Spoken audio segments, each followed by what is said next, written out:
A yes vote means the California Constitution will specify that only marriage between a man and a woman is valid in California. City of San Francisco has decided to stop issuing marriage licenses to same-sex couples. If we were to ask the question, why did we lose the Prop 8 election in California, we could come up with a lot of answers, a lot of right answers. But I think if you pull back and look at it from a distance and ask that question, the answer to the question is because to a very large extent, gay people and gay relationships still make a whole lot of Americans uncomfortable.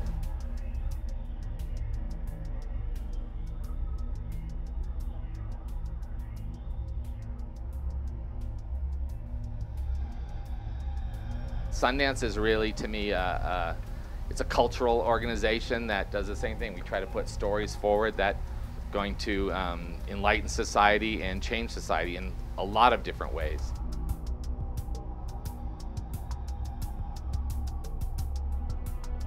They also didn't like the idea of gay marriage very much. They thought it was too much change, too fast, too soon.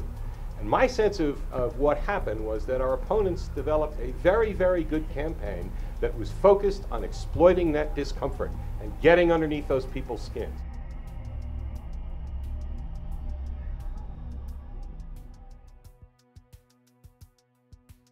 The Mormon Church called upon all the good Mormons to save marriage, and you know, since this guy owned the theater is a rich guy, you know, he donated that amount of money, and other Mormons donated $50, $100, whatever they could donate.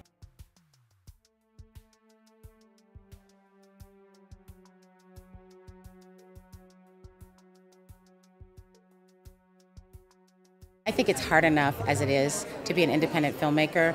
If your film gets into Sundance or Slamdance and it has the possibility of screening in Park City with this bevy of industry and a film-hungry community, are you going to turn that down because Mormons don't like gays? I don't think so, and I don't think you should.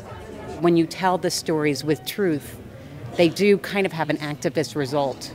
It's like you can't have an activist intention. Your intention has to be true to showing the lives of these characters on the screen. It was hard to get a film with a gay theme in a movie theater, or to get a distributor to really take the risk in taking on a documentary, or especially a gay-themed documentary, but that certainly wasn't true for Sundance. My first screening was on the first day of the festival at the Cinemark at midnight. There was no protesters, no controversy, and I was waiting for someone. I wear my white ribbon. I thought someone in the audience would say, "What's that?" or something. I'd get a question and I could talk about it, but the idea of like taking our toys and going home, that's not activist. I'm a big fan of activism. I think if you pick a good target, you can make a difference.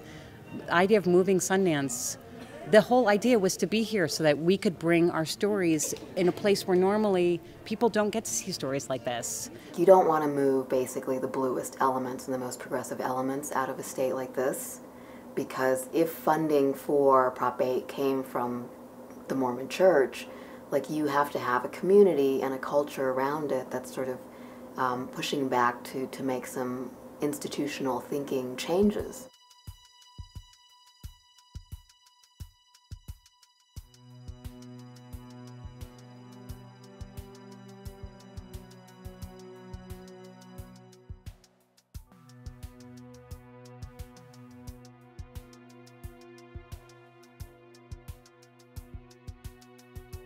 When people ask me why I work in film, I say, well, nobody had to elect Brokeback Mountain.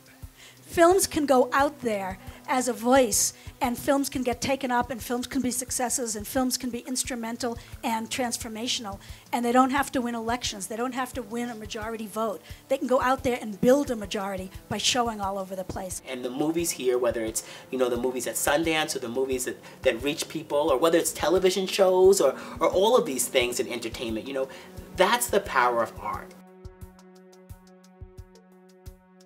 The right to marry it